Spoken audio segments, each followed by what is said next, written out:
तो दोस्तों, आज मैं आप लोगों के सामने एक नए चैप्टर को लेकर आया हूं, जो कि एसएसटी के हिस्ट्री का चैप्टर है, जिसका नाम है भारत में राष्ट्रवाद।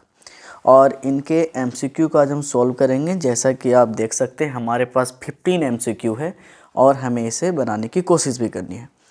इम्पोर्टेंट एमसीक्यू है, तो हम देखते हैं पहले एमसीक्यू को। यूरोप में राष्ट्रवाद के साथ किन का उदय हुआ? हम लोगों ने पढ़ा था चैप्टर में कि जब यूरोप में राष्ट्रवाद आया, मतलब एक तरह से नेशनलिज्म आई, तो उनके साथ और कौन सारी चीज़ों का उदय हुआ था। तो इनमें से ऑप्शन को देखते हैं पहले। राष्ट्र राज्यों का उदय, राष्ट्र चेतना, राष्ट्र प्रेम, राष्ट्र शक्ति। तो इनका सही जवाब होगा मेरे अकॉर्डिंग राष्ट्र राज्यों का। टिक करते हैं इसे और नेक्स्ट क्वेश्चन की तरफ मूव कर जाते हैं। जैसा कि अगले क्वेश्चन में लिखा है, यूरोप में आधुनिक राष्ट्रवाद ने किससे संपर्क स्थापित किए थे? मतलब एक तरह से संपर्क स्थापित कर लिए थे जब यूरोप में मॉडर्न नेशनलिज्म आया। तो नए चिन्हों का, प्रतीक ने, या फिर नए विचार व गीतों ने, या फिर आखिरी ऑप्शन उपरोक्त सभी।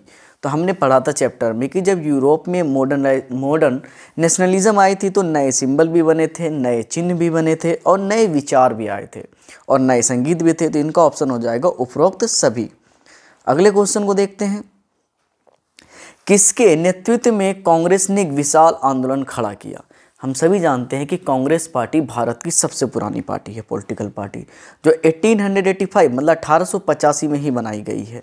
लेकिन इनके अंदर जो विशाल आंदोलन खड़ा हुआ, बहुत सारे लोगों का समर्थन मिला वो एक नेता आने के बाद, और उस नेता का नाम हमें बताना है कि कौन से, किसके नेतृत्व में कांग्रेस ने विशाल आंदोलन खड़ा किया। तो इसका सही जवाब होगा महात्मा गांधी। आगे बढ़ते हैं। अगले क्वेश्चन, प्रथम विश्व युद्ध ने भारत में कैसी स्थिति उत्पन्न कर दी? इन सारे क्वेश्चनों को देखने के लिए पहले समझना होगा कि प्रथम विश्व युद्ध जो 1914 से लेकर 1918 तक चला था, पूरी यूरोप खास करके, और उसमें दुनिया के और भी कंट्री जैसे यूएसए, रसिया, ऐसे बहुत सारी कंट्री इन्वॉल्व हुई थी, जिससे पूरी देश ने बहुत बड़ा आर्थिक नुकसान झेला था। तो उसमें से भारत में कैसी स्थिति क्रिएट हो गई थी, उत्पन्न हो गई थी, उन चीज़ों को देखना है। तो पहला ऑप्शन एक नई राजनीतिक का। ऑब्वियस सी बात है कि उस समय भारत में आंदोलन चल रहा था, आज़ादी की मांग चल रही थी। दूसरा ऑप्शन है आर्थिक स्थिति, मतलब इकोनॉमिकल कंडीशन ठीक नहीं थे भारत के। तीसरा एक और दो दोनों, तो इनका ऑप्शन यही होना चाहिए, एक और दो दोनों होना चाहिए ऑप्शन। नेक्स्ट क्वेश्चन, किससे किस वर्ष तक देश के बहुत सारे भागों में फसल नष्ट हो गई थी? मतलब इनमें से ईयर दिए गए और बताना है कि कौन से ईयर में भारत में बहुत ज़्यादा मात्रा में फसल जो है नष्ट हो गए थे, ख़त्म हो गए थे। तो पहला ऑप्शन है 1918 to 21, दूसरा 1970 to 22, तीसरा option 1918 to 22 and the fourth option is 1990 to 1923। तो इसका सही आंसर हो जाएगा 1918 to 21।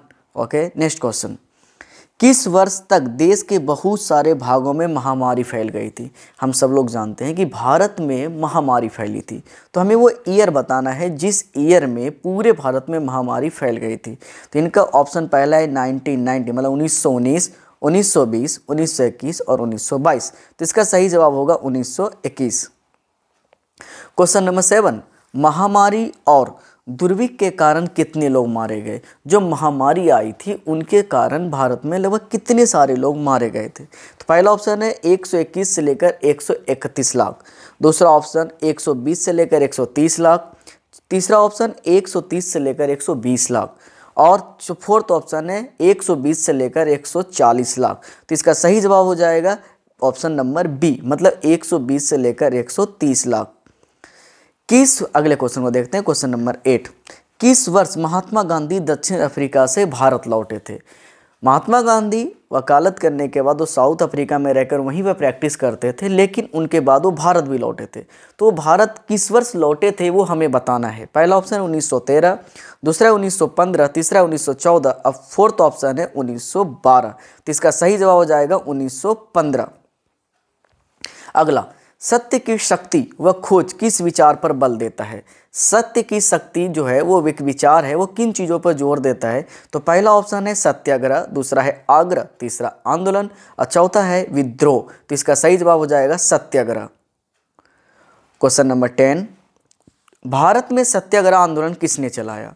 तो भारत में सत्याग्रह आंदोलन चलाने का क्रेडिट किससे जाता है? पहला ऑप्शन नेहरू जी, दूसरा गांधी जी, तीसरा लाला लाजपत राय जी और नंबर 4 राजीव गांधी जी। तो इसका सही जवाब हो जाएगा गांधी जी। अगले क्वेश्चन को देखते हैं, जिसमें लिखा है गुजरात के खेड़ा जिले के किसानों की सहायता के लिए सत्याग्रह आयोजन कब किया गया था? तो सत्याग्रह जो चला था उसमें नॉर्मली 3 जगह को कैप्चर किया गया था। पहली जगह थी बिहार का चंपारण, दूसरा जगह गुजरात का खेड़ा जिला और तीसरा अहमदाबाद की कॉटन फैक्ट्री मिल।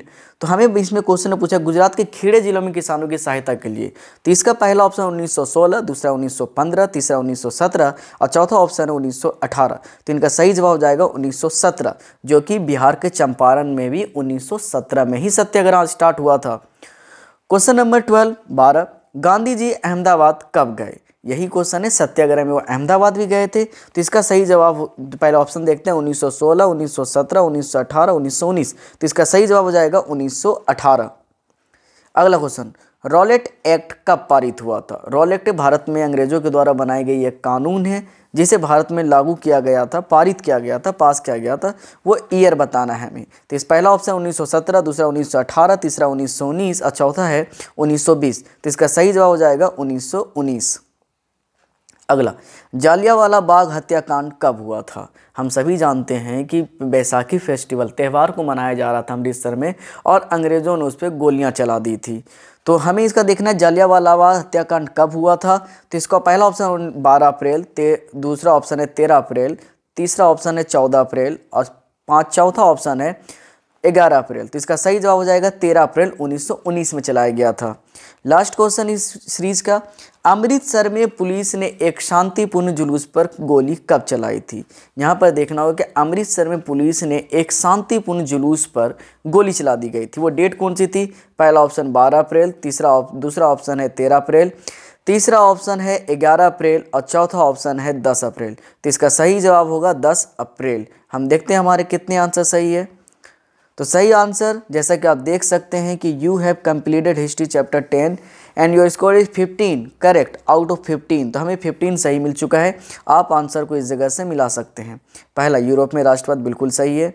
दूसरा देख सकते हैं यूरोप में आधुनिक राष्ट्रवाद ने किसके समय पर स्थापित किया, ये भी सही है। तीसरा, तो इस तरीके से हमने सारे क्वेश्चन कर लिए हैं आज के, जो कि इम्पोर्टेंट क्वेश्चन थे। आप सभी इनका घर पे प्रैक्टिस ज़रूर कीजिएगा और ऐसे और भी सीरीज़ में लेकर आऊँगा जिसे आप लोग देख सकते हैं और सीख सकते हैं, जो आपके एग्ज़ाम के लिए इम्पोर्टेंट भी है। तो आप सभी अच्छे से पढ़ाई कीजिए। आपके पेपर में बिल्कुल भी ज़्यादा टाइम नहीं बचा है और जितने भी दिन बचे हैं लग जाइए पेपर करने के लिए, मेहनत कीजिए। यही मेहनत आपके रिजल्ट बनाएंगे। आपके रिजल्ट अच्छे होंगे, उम्मीद करता हूँ। बाय।